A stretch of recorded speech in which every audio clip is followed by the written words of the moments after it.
Good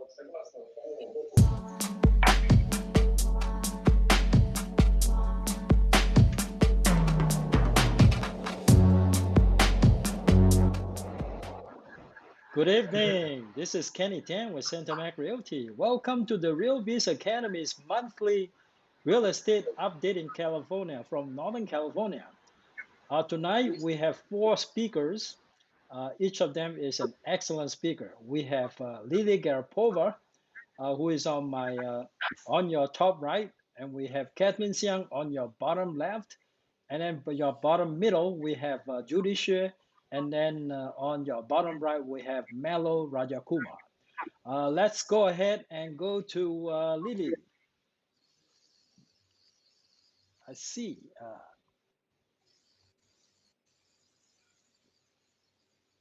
Okay, we have Lily now. Hi everyone. My name is Lily Garipova, and I'm agent in Centermac Realty. So today I just wanted to share a little bit about Santa Clara County and Alameda County market. Excellent. So I presume you want to go to the slide. All right. Yes. We're looking at the first slide. Yeah, we can look at the slides, and as you see, I just took these graphs from MLS. So this is specifically for single family homes. So you can see what changes do we see right now. So basically there is not much change in the ratio, right? What people bid on the homes right now in Alameda.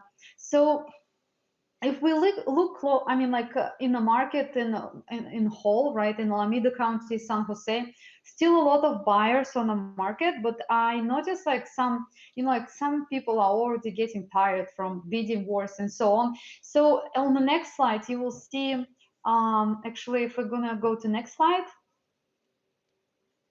that actually on Contra Costa, and it's for single families, right? So if you can see the graph, how much people bid on the homes in Contra Costa, that's just interesting to see, right? Like since people can't afford in Alameda, they start moving outward, right? So, and the biggest bidding wars, right? Like right now, today I submitted in Martinez, and we got I think it was 12 offers, right, in Martinez home. So the lower price home for the home, right, the more bids you would have on it. So Contra Costa shows like a big growth, and it still shows growth, right, since people can afford. Next slide, if it's possible. Of course. Mm-hmm. Hold on a second. We need to look at. I'm looking at the wrong slide. Sorry, Lily. So which slide do you want now? This is oh sorry. This San is Jose. just show.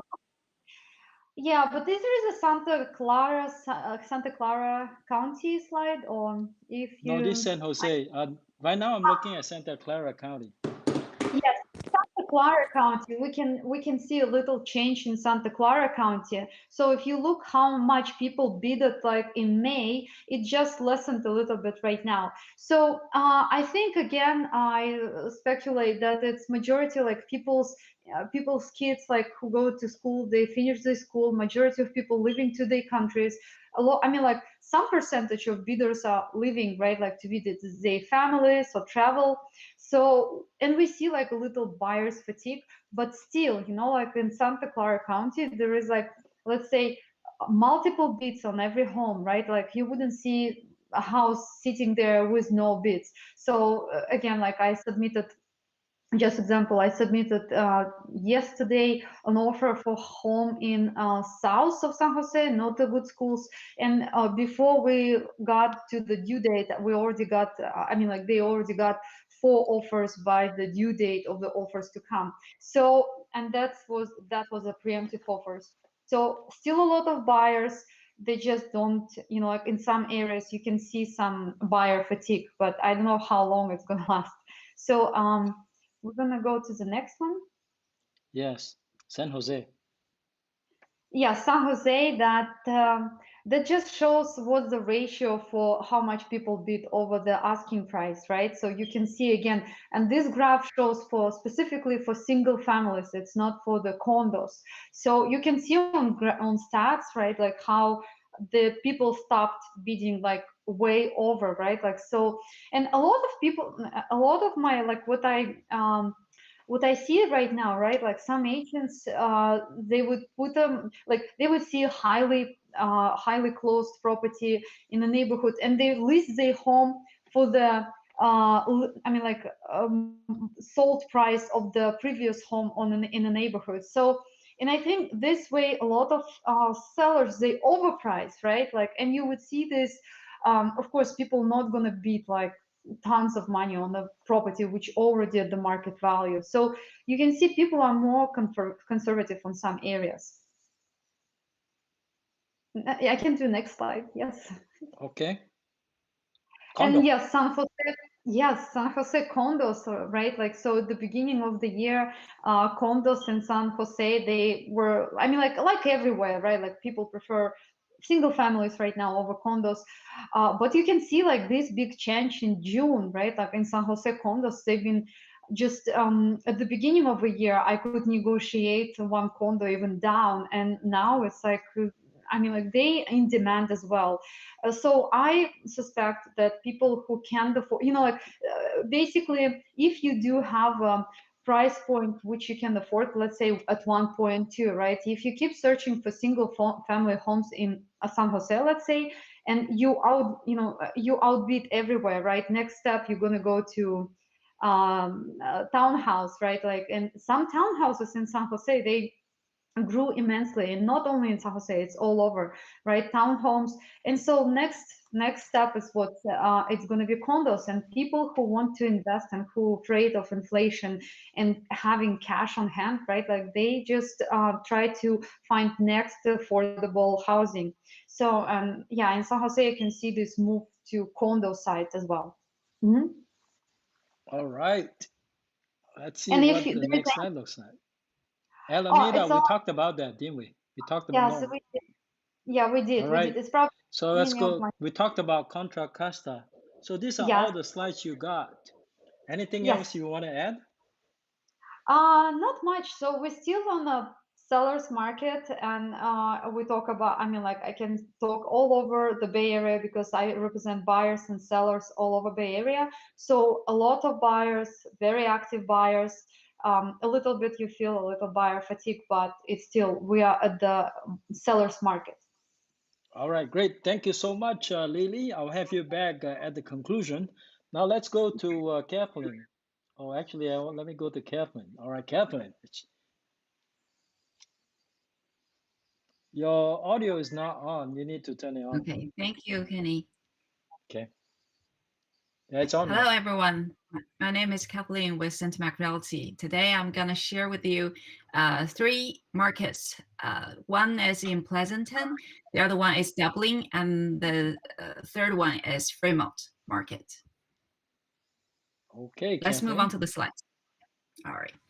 So first, this picture shows the Pleasanton detached homes. You can see from the numbers I shared with you last month, I think. That's the first time this number jumped over 1.9, and it stays here for the month of May as well. Now the average sale price in Pleasanton homes is $1.921 million. And this number is a high raise from last year. During the same time last year, it was a little bit over 1.45. So it's like a almost 500 jump, which shows a 32% raise in Pleasanton market. And let's move on to the next page.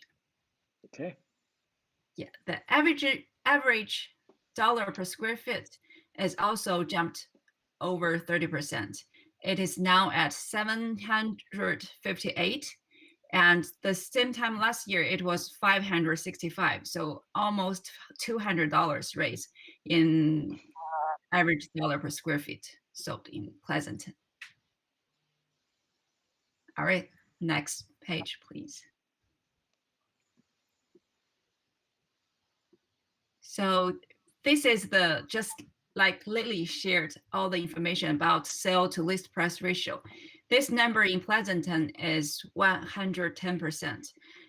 During the same time last year, it was a little bit lower than 100%. It's 98%.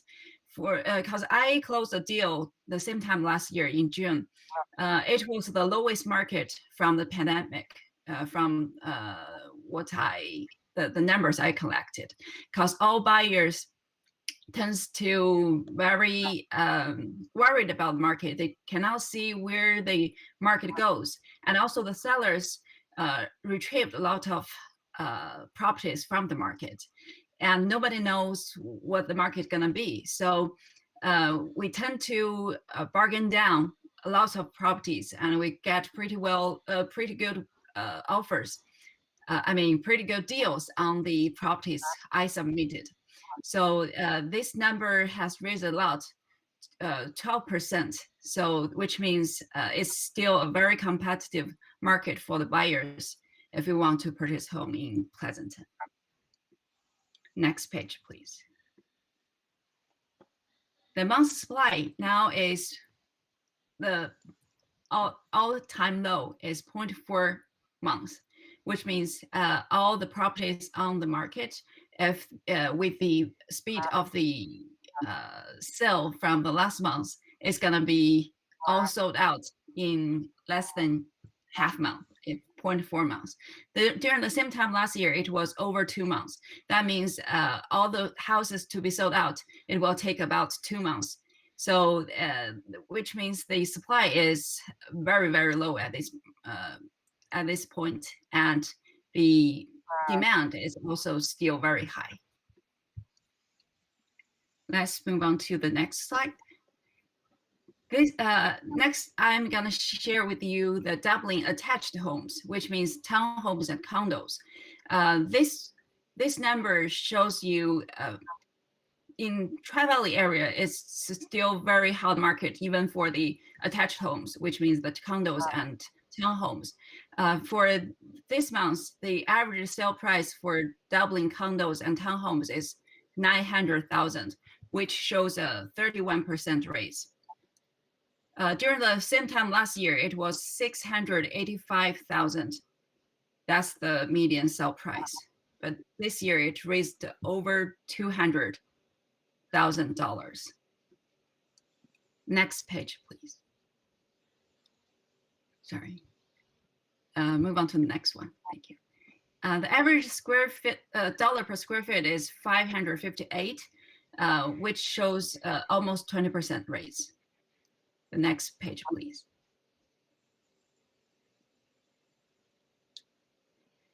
You can see for the doubling market, and also for all the Tri-Valley markets, including Sacramento and Pleasanton, all the townhomes and condos has been like this for the whole, I think starting from last December or even November, it is like all over bidding on the condos and townhomes.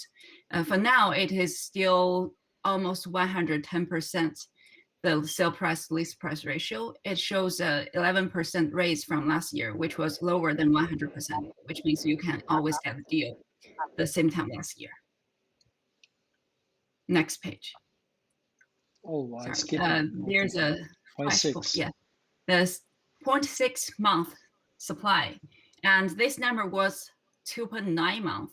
So it shows the inventory is extremely low, and the demand is super high for this market. Let's move on to Fremont. Okay. Yeah. The Fremont market average sale price in Fremont is 1.569, which shows also 28% from last year. Next slide, please. All right. Fremont detached. Okay, you can see even though the average sale price is lower than Pleasanton market, but the average dollar per square feet sold in Pleasanton is actually much higher than Pleasanton, which means the houses tends to be smaller in Fremont, but the average dollar per square feet is higher. It is almost it is over $913 in Fremont, and it also shows a 30% rate. From same time last year, it was a little bit over 700, so also shows a $200 rates from the last year market. Next slide, please. The sale price to list price ratio is over 110%.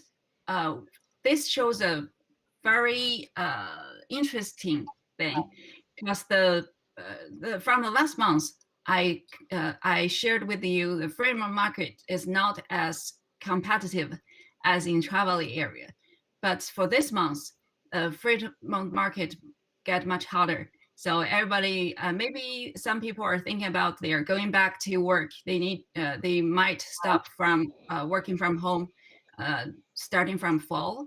So they're looking something nearer to get closer to the workplace. So Fremont market shows a little bit more activities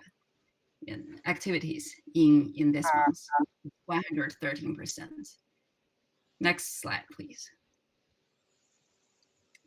The month supply in Fremont detached home is also very low. It's 0.5 months. During the same time last year, it was 1.8 months, almost 2 months. So overall, all the markets are very hot still in the month of May. And one more thing I would like to share with you is about open house. Actually, I did an open house right after the state allows the open house to be held. So I didn't get any very much activities for the booking, but I got average 10, 12 groups of people during the open house, the first weekend open house. It was like only 1.5 hours open house, but we got 12, even 13 groups of people to stop by. Most of the buyers that coming into the open house are first-time home buyers. They do not even have a pre-approval letter in hand. Some told me that's the first time they came out to see the houses during the pandemic. So I think when the open house are allowed, more and more people and more buyers, new buyers coming into the market. So that's a big sign for us to keep in mind. So there are some more people was waiting during the market during the pandemic, but now they're coming out too. All right, Kathleen, I think we are down to the last slide. So Yes. I'll invite you back for additional Q&A at the conclusion. But first of all, let me greet some people in the chat room. Sam, thank you for coming. TM, Carrie, Maggie, Joe, and Justin, thank you all for coming. Anyone else that is watching and not in the chat room, I suggest you also come in the chat room and say hello to us. All right. Okay. Now I need to go. Oh, let's see who is there. Oh, Arena. All right. Thank you for coming. All right. Now let's go ahead and switch the scene to Judie. Judie is not ready. Okay, she's ready. All right, Judie. You need to turn your audio on. Audio is not on. I forgot to turn on my audio. Hi everyone, it's so glad to see you again. So Kenny, could you put on my slide? Well, you need to say a little bit about yourself. Oh, Some people don't know you. I thought everyone already know me. So hi, this is Judy. I'm the real estate agent in Sacramento area. So today I'm going to do a very brief market update for Roseville area. Okay, Judy. All right, so we're gonna go to your slide and tell us what is it that we are seeing on the screen. Let me So I kind of blow it up so they can see. so I All put right. on a trend chart for past 6 months, for past year. So we can see the Roseville market is going up around 35% for the whole year from May 2020 to until today, May 2021. So that is a very big jump, 35%. Usually around last year or 2019 and 2018, the average increase is around 5 to 10%. So 35% is really 3 times over the average year house price increase. But it's not a very surprising number. Sacramento area in general is also over 30% increase from the last year. Kenny, could you go to next slide? Yes. So this number is the property price increase for last 5 years. So for last 5 years, the total increase is around 50%. So in average, it's 10% every year. In general, Roseville area is a pretty very stable real estate market. And right now, the median property price is around middle 600,000 for a 4 bedroom, around 2,000 square footage single family house. Okay, well, just so that everybody is clear, Judy is talking about Roseville. In case you don't know where Roseville is to the northeast of Sacramento. Am I right, Judy? Yes, Roseville is next to Rocklin and very close to Folsom actually. It's around 15 minutes driving from Folsom to Roseville. And Kenny, you can go to the next slide. Okay. I also did a trend on the market rent. You can see right now the market rent increased 22% for a 3 bedroom.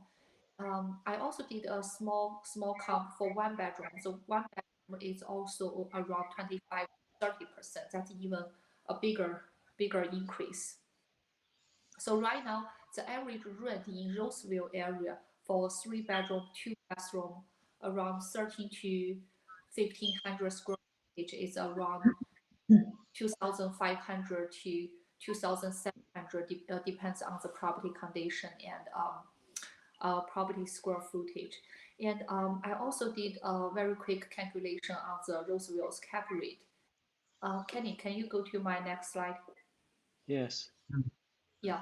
So I decided to show you some pictures for like a small single family house in Roseville area.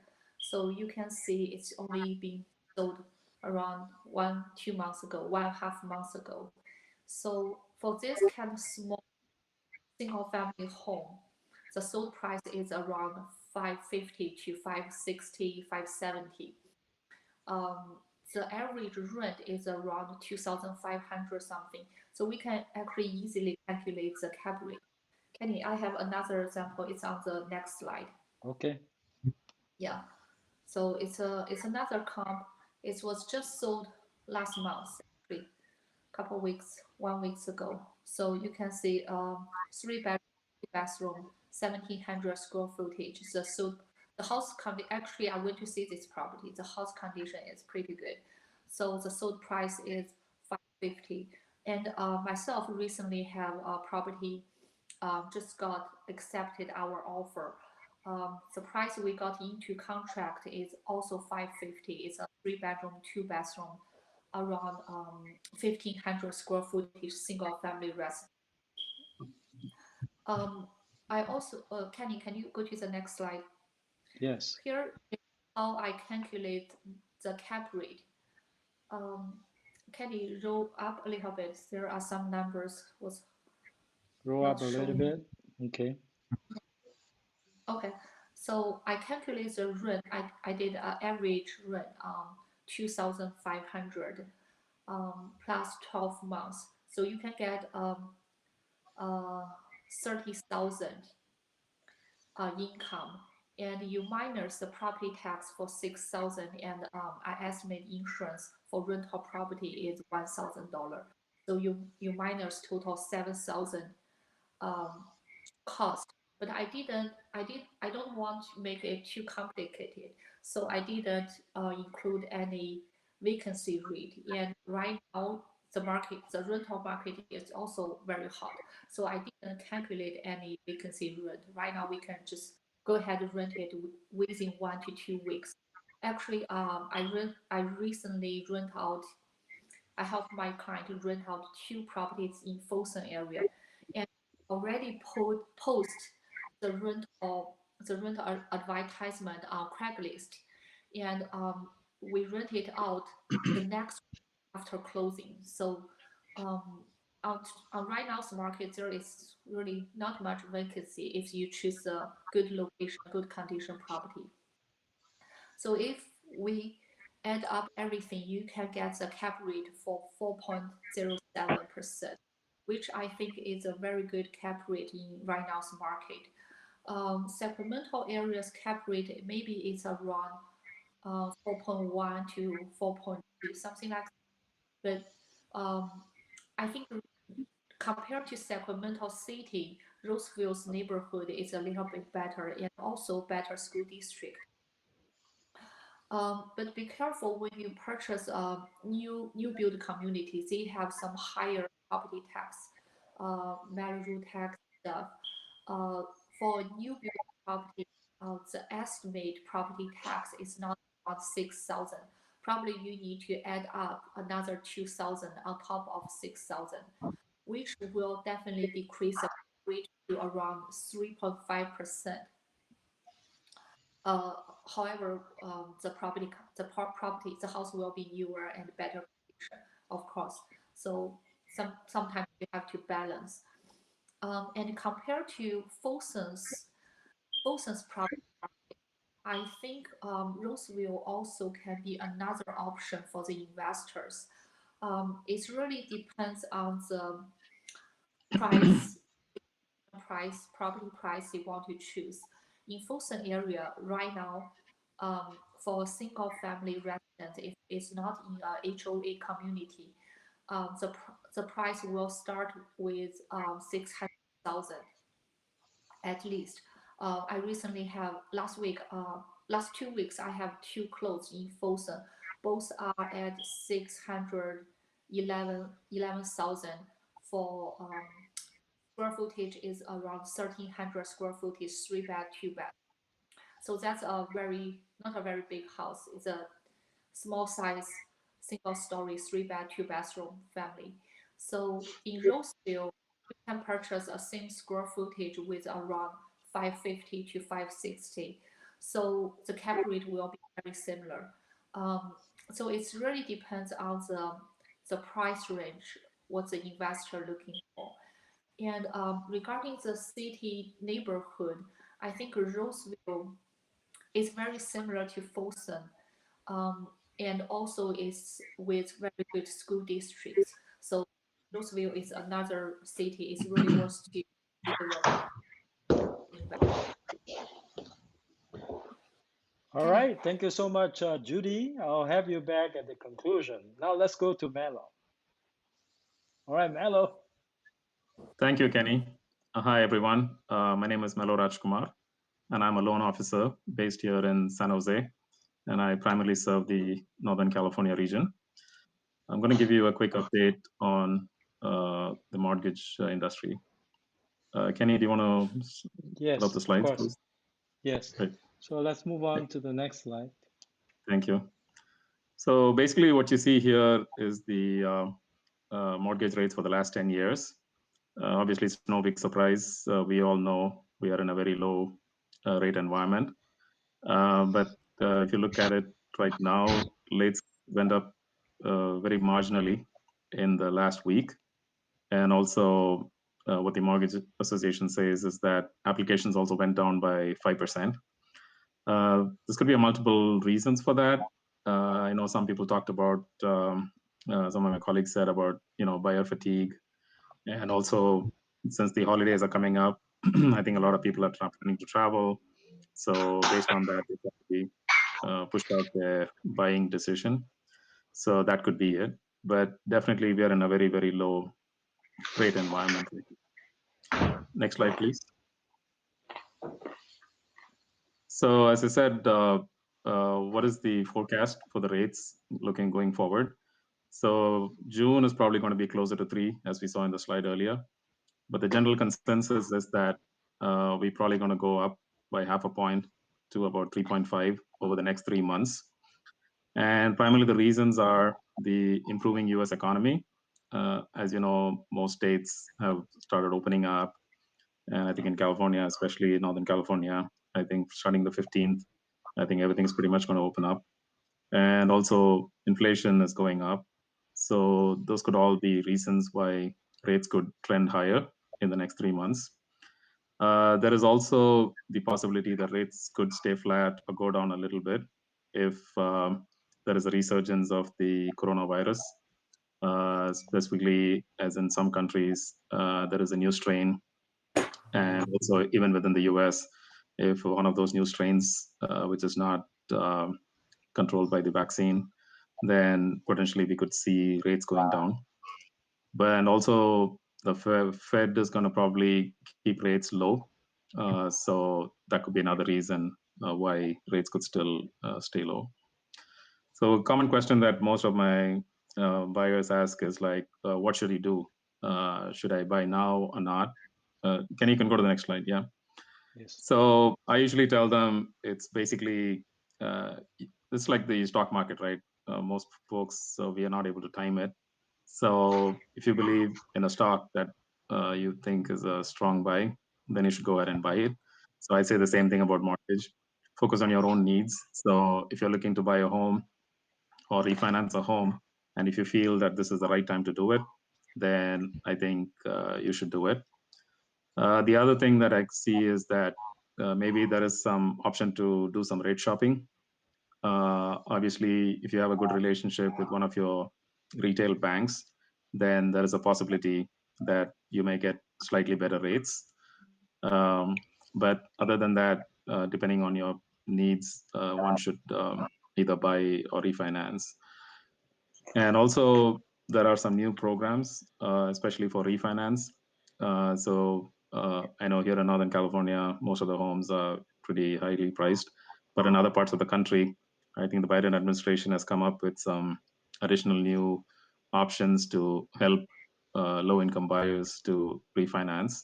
So that would be an opportunity to take advantage of. And also in purchase, there are some new programs, like for example, the Prime Jumbo program, where you need to put in only 10% down and you don't have a PMI. So obviously less cash upfront and to help you buy a home, especially a jumbo home. The next slide, please, Kenny. So I wanted to give you a quick scenario of if you did a 10% down versus a 20% down. So this is a home based here in Santa Clara County here in Morgan Hill. It's priced about 1.3, and the buyer has a high FICO score of 760 and a monthly income of 20,000. And in this case, if you can see, if you put down just 10%, your rate is about 3.75, versus if you put 20%, the rate is about 3.25. So you have a 0.5, half a percent rate difference. But the bigger thing is that the total cost, I know you can, is, yeah, thank you, Kenny. So the total cost, out-of-pocket cost for your buyer versus the 10% and the 20%, you can see is almost like, $130,000 difference, because everything else is pretty much going to be the same. Your closing cost is going to be almost the same. And the primary thing that you're going to save is the down payment. And you could potentially use that money either to upgrade your home or use it for something else. So I think this is a very good program for buyers to take advantage of. Thank you, Kenny. All right, thank you, Melo. And now let's go Mhm. back to our home screen. Now it's Q&A time. So I'm gonna do a kickstart on the Q&A. Any of you in the chat room, if you have any questions, you are free to type your questions so we know. Tonight we got Hua Lu as well. So thanks for joining us. All right, let me start with Lily. Thanks for the nice presentation. So the question I have for you is, for somebody who is thinking about buying a home around $1.2 million in the San Jose area, how should Mhm. that buyer approach the bidding process? What would you recommend to the buyer to figure out what price to put an offer in for? Well, if the price point 1.2, it's a max, so you need to start to look for a house which priced at like 1 mil. Then you will have a better leverage, right, to put the money on top. Like recently, I submitted one offer for house which priced at 1 million, and I recommended my buyers to go above 100K as to put over list price. They put only 100. So when I talked to the agent before the offers, they already had like 180, right? So on average, I mean, like I can estimate at what price the house will go, right? And depends on neighborhood from neighborhood. But in San Jose, buying at 1.2, it's going to be not the best school neighborhood. It's probably going to be south, east, and that's the only two options left basically for San Jose. Um, yeah, and submitting an offers, of course, you try to submit preemptive if it's acceptable, right, like by the agent.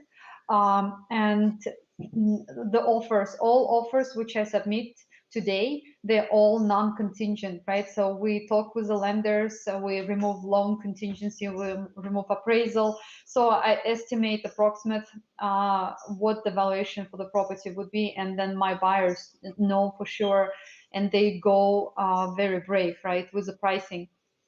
Yes, you have to go non-contingent today still, and anything if the seller wants to rent back, you just offer it for free, as always, lately. And yes, whatever seller needs if you want to win the offer. How receptive are your buyers about giving up on their right to contingencies these days? You know what? At the beginning, people are very scared, right? But then when they lose couple bits, they starting to realize that this is the only way to go. And you know, it's interesting. As today, I submitted for one house in Martinez, and my clients, they asked me yesterday at what price should we submit. The price was for the listed price for the home was $699. So, and I told them I would think that the price would be 800, right, winning bid. So they came back to me and they said, like, how do you analyze it? I said, like, well, based on the statistics, so on and so on, I think it's going to be 800. So they said we want to go at 750, and today I just got a call from an agent, and she said she had 12 offers and the winning bid is 800. So, and they said like Martinez, people don't bid in Martinez 100K over asking, and yes, they do. So people bid all over. They put in high bids. You just after you lose couple, and yes, our offer was non-contingent, right? So right now we come to the point is not only non-contingent, right? Like it's like the offer, all offers, almost all offers come non-contingent. So, and people look at the price, but then next step, what the buyer, I mean, like the agents, sellers agents are looking for down payment, right? Like if you have 5 or 20K, I mean, like 5% or 20% down payment, and then the buyers come at the same price, they're going to pick the one who has bigger down payment. Not always, but majority of the times.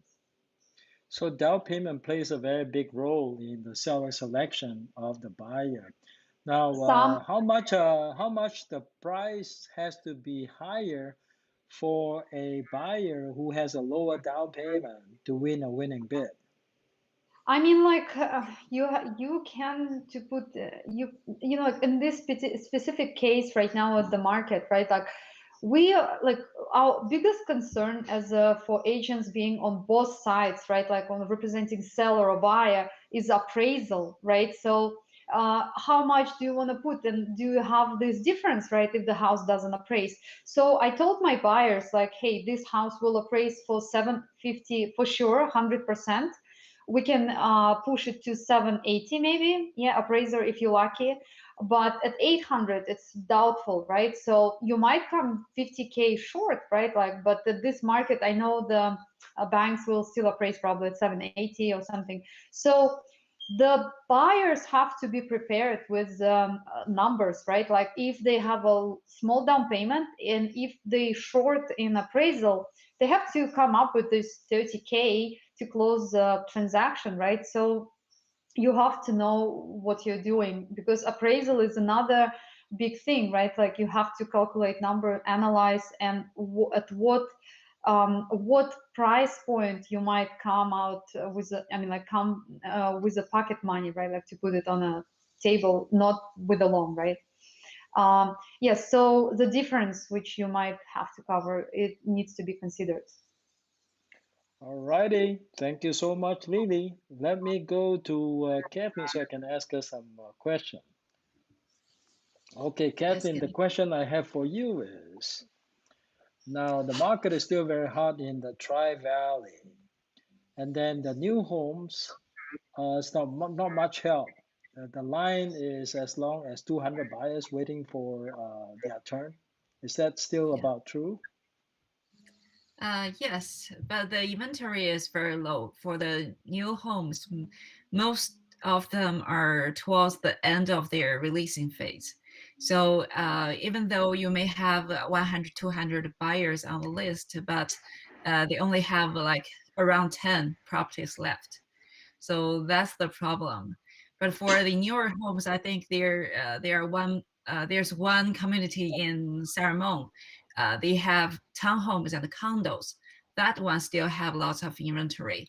They will be built maybe till sometimes next year, but the waiting list is still very long. Yeah. Now, with the state reopening soon, June 30th is the last day of the eviction moratorium. And come July 1st, we're supposed to reopen. You think some of these buyers in the Tri Valley, they might focus more in Fremont now?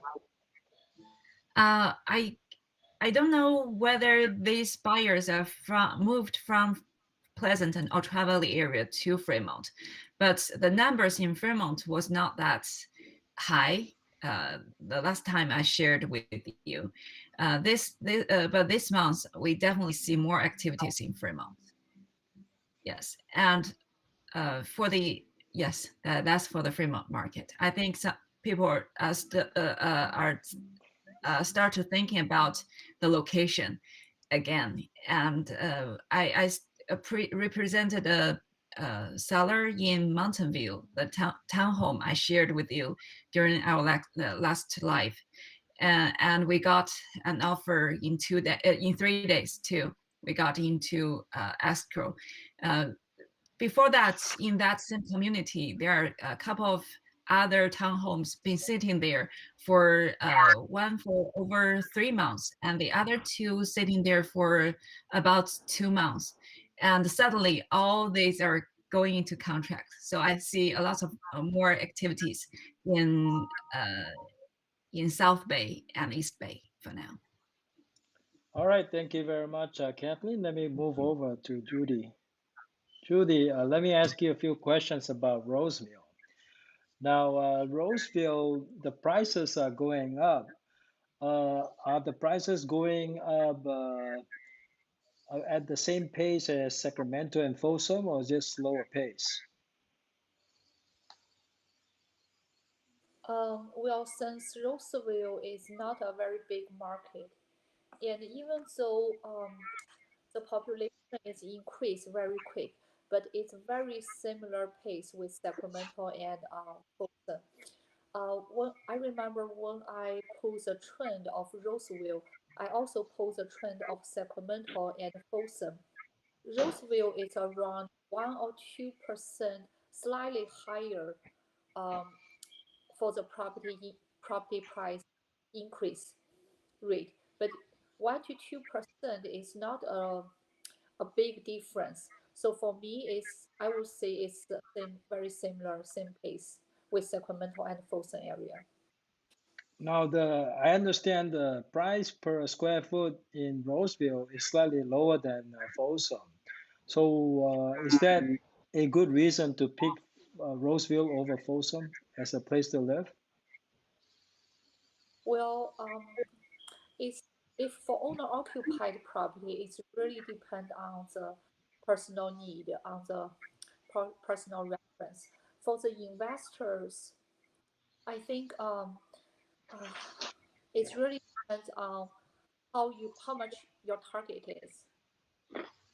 As I said, if you are looking for slightly lower investment price, Roseville is one of the option. But if you can go up to 600,000, I do think Folsom is better choice because I do like Folsom a little bit better because of Folsom Lake, the area. Right now, Folsom is still my favorite. Yeah, congratulations on your recent two close in Folsom. Excellent job. Now, I remember where in your year two as a real estate agent, that's probably your best year so far. How is 2021 shaping up for you? Are you going to match your best year? Well, this year is not my best year so far, actually. But this year doing pretty good compared to last year because last year it was really slow. As I remember, last year the whole year I only closed two investment properties, which is extremely the lowest in my career because COVID-19 and everyone is so scared. And the two closed investment transaction, one is my dear mom, and Oh, the other one is a very good friend of me. But the story I want to share is my mom was a little bit, myself is also a little bit um, kind of struggled when we purchased the investment property last year because back then everyone is a little bit panic and worry about the COVID-19.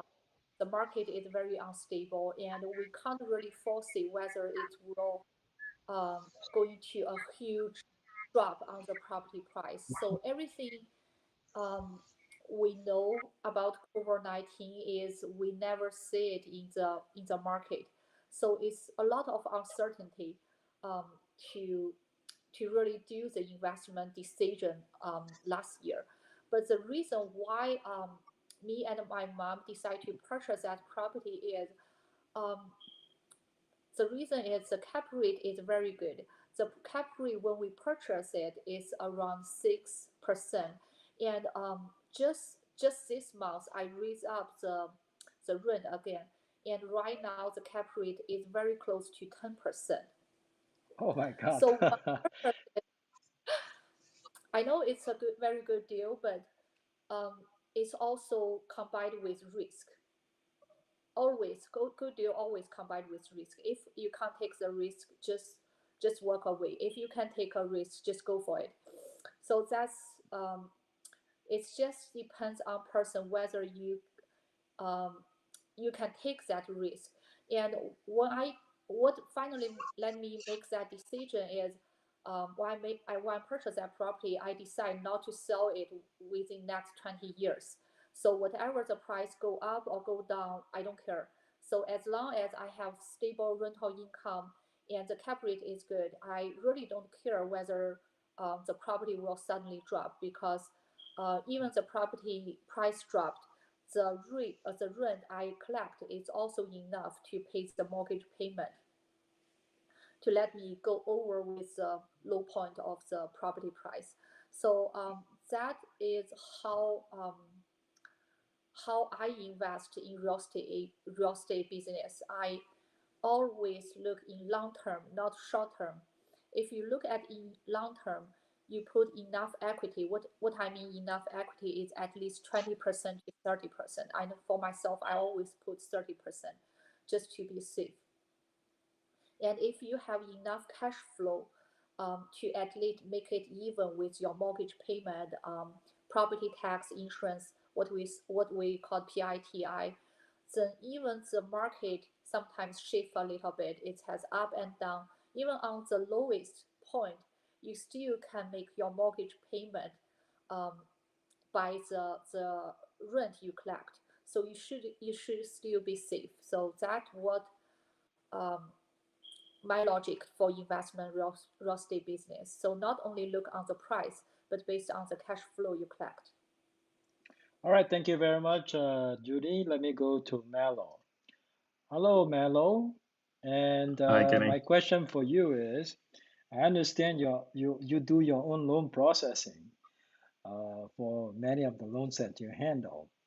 Now, a lot of people don't understand, you know, can a loan originator do their own loan processing? And people are kind of curious, what edges or advantages do you have as the LO and also as the loan processor? So the big advantage is you have more control. So a lot of times, if you have a loan processor, they're probably dealing with multiple files, and they don't know probably yours is just another file, right? They don't know the urgency or the priority. So if you are your own loan processor, I think the biggest advantage is you know which loans are closing, which loans need more attention. So you could work on those. Yeah, so that's, I think, the big advantage of being your loan processor and your originator. Okay. Now, earlier you're talking about prime jumbo. So the rate difference between a 20% down and 10% down, it's about 0.5. Right. 0.5 of a point. Okay. Now that tells me that in this environment, are you finding more and more people opting for the 10% down versus the 20% down? I think it's it depends. Is that probably the answer on the individual situation? If they think they can use that capital for something else, then obviously they go for the 10% down. But then there are some buyers who probably, yeah, like I said, it's a toss-up. If they feel that they can put down the 20% and get a slightly better rate, then they go for that. Yeah. Okay, but I generally encourage buyers. Yeah. All right, thank you very much, Melo. And that Thank you. pretty much concludes our market update tonight. And it's me saying goodbye. I thank the guests for giving us such a great presentations as always. I also want to thank you guys for showing up, those of you that are in the chat room. If you are not in the chat room and you also watched the show tonight, feel free to send me a text message to let me know you watched the show. That way I know you're with us the whole time. Oh, okay, Maria's here. All right, Maria. Okay, I didn't see you earlier. Okay, now in 2 weeks we'll have our Southern California Edison, Southern California version of the market update. So stay tuned. And as you know, we changed the starting time from 9 p.m. to 8 p.m. Maybe that threw a lot of people off. I thought that, it's probably better that we start at 8 p.m. because some folks have kids, they need to put their kids to bed. And also, I think more people are on YouTube at 8 o'clock anyway. Oh, Lynn, thank you very much for letting me know. Who else is here? Okay, Tanya, all right. All of these people all started showing up. Okay, all right. If you like today's show, please give us a thumbs up. And as you know, we have a different format today. Now, if you think that is a great format, let us know. If you don't like that format, also let us know. So whatever feedback that we receive from you, we'll make improvement off of the feedback that you give us. Okay. All right. I wish everybody a wonderful weekend and see you guys around. All right. Okay, Jean, you're here. Okay, great. I wish everybody a nice weekend. I'll see you guys next Tuesday at 11 a.m. During the daytime training. All right. Good night.